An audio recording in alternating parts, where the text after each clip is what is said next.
ಕರಾವಳಿಯಲ್ಲಿ ಹಿತವಾದ ಮಳೆ ಬೀಸ್ತಿದೆ.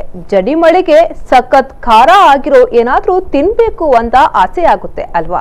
ಹಾಗಿದ್ರೆ ನೀವು ಸೂಪರ್ ಟೇಸ್ಟಿ ಲಾಂಬ್ ತಿನ್ಲೇಬೇಕು. ಲಾಂಬ್ ತೆಗೆಯೋದು ಕೂಡ ಲಾಂಬ್ ತಿಂದಷ್ಟೇ ಇಂಟ್ರೆಸ್ಟಿಂಗ್. ಇಲ್ಲಿದೆ ನೋಡಿ ರುಚಿಕಟ್ಟಾದ ಕಲ್ಲು ಲಾಂಬ್ ಕಥೆ. ಇವರೆಲ್ಲ ಏನು ನಿಧಿ ಶೋಧನೆ ಮಾಡ್ತಿದ್ದಾರಾ? ಹೌದು, ಒಂದರ್ಥದಲ್ಲಿ ಇವರು ಹುಡುಕ್ತಿರುವುದು ನಿಧಿಯನ್ನೇ. ಆದ್ರೆ ಇದು ಮಳೆಗಾಲದ ನಿಧಿ. ಮಣ್ಣಿನ ಒಳಗೆ ಹುದುಗಿರುವ ಈ ಪುಟ್ಟ ಮೊಟ್ಟಿಯಂತಹ ರಚನೆಯನ್ನ ಲಾಂಬು ಅಥವಾ ಕಲ್ಲ ಲಾಂಬು ಅಂತಾರೆ.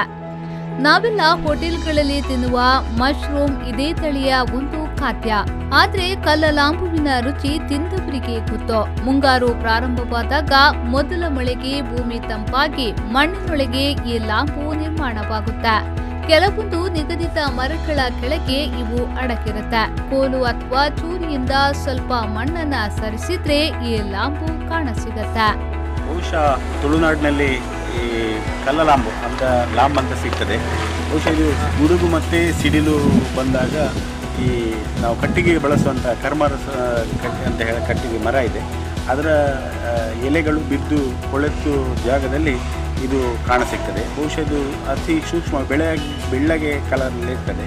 ಇದನ್ನು ಹುಡುಕಿ ನಾವು ಕೋಲಿನಲ್ಲಿ ಹುಡುಕಿ ತೆಗಿಬೇಕಾಗ್ತದೆ. ತೆಗೆದ ನಂತರ ಅದರಲ್ಲಿ ಕೂಡ ಕಪ್ಪು ಬಿಳುಪು ಇರ್ತದೆ, ಒಳಗಿನ ಮಾಂಸ ಬಿಳಿ ಇರ್ತದೆ. ಕಪ್ಪಾದ ಮಾಂಸವನ್ನು ಹಾಕಬಾರ್ದು, ಅದು ಪಾಯ್ಸನ್ ಆಗ್ತದೆ.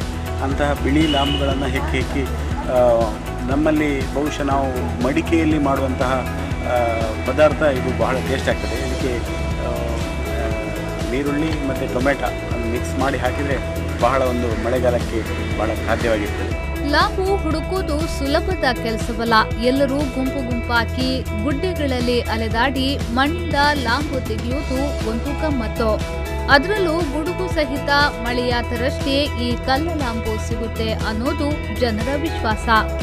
ಇವುಗಳಲ್ಲಿ ಕೆಲವೊಂದು ವಿಷಕಾರಿ ಲಾಂಬು ಇರುತ್ತೆ. ಹಾಗಾಗಿ ಗುರುತು ಪತ್ತೆ ಮಾಡಿ ತೆಗೆಯುವುದು ಅನುಭವವುಳ್ಳವರಿಗೆ ಮಾತ್ರ ಸಾಧ್ಯ. ಒಂದು ಸೇರು ಲಾಂಬ್ಗೆ ಬರೋಬ್ಬರಿ 300 ರೂಪಾಯಿ ಇರುತ್ತೆ. ಹಾಗಾಗಿ ಮಳೆಗಾಲ ಪ್ರಾರಂಭವಾದ್ರೆ ಕೆಲವರಿಗೆ ಲಾಂಬು ತೆಗೆಯೋದೇ ಒಂದು ಉದ್ಯೋಗ. ಈ ಕಲ್ಲಾಂಬ ಅನ್ನೋದು ಇದು ಮಳೆಗಾಲದಲ್ಲಿ ಗುಡುಗು ಸೆಡ್ಡಿಂದ ಬರುವಂಥ ವಸ್ತು. ಯಾಕಂದರೆ ಇದು ನಾವು ಚಿಕ್ಕದಿಂದ ಇದನ್ನು ನಾವು ಹಿಕ್ಕಿ ಇದನ್ನು ನಾವು ಪದಾರ್ಥ ಮಾಡ್ತಿದ್ದೇವೆ. ಯಾಕಂದರೆ ಇದು ಹೇಗಂದರೆ ಈ ಮಳೆ ಆರಂಭದಲ್ಲಿ ಈ ಜೋರು ಏನು ಸೆಡ್ಲು ಬರ್ತದೆ ಆವಾಗ ಇದು ಮಾತ್ರ ಹುಟ್ಕೊಳ್ಳುವಂಥದ್ದು. ಇದೊಂದು ಥರ ನಮಗೆ ವಿಚಿತ್ರವಾದ ಒಂದು, ಯಾಕಂದರೆ ಇದು ಮಾಯೆ ಅಂತ ಹೇಳ್ಬೋದು. ಯಾಕಂದರೆ ಇದು ಅನುಭವ ಎಲ್ಲ ಟೈಮಲ್ಲಿ ಸಿಗುವಂಥ ವಸ್ತು ಅಲ್ಲ.